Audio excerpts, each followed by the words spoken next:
ราวสัญญาณหัวใจยังจูนไม่เจอเธอวางเครื่องเอาไว้ไกล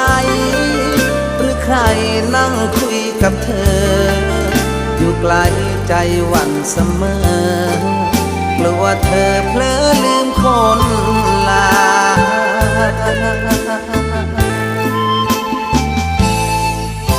คงเหลือแค่ความคิดถึง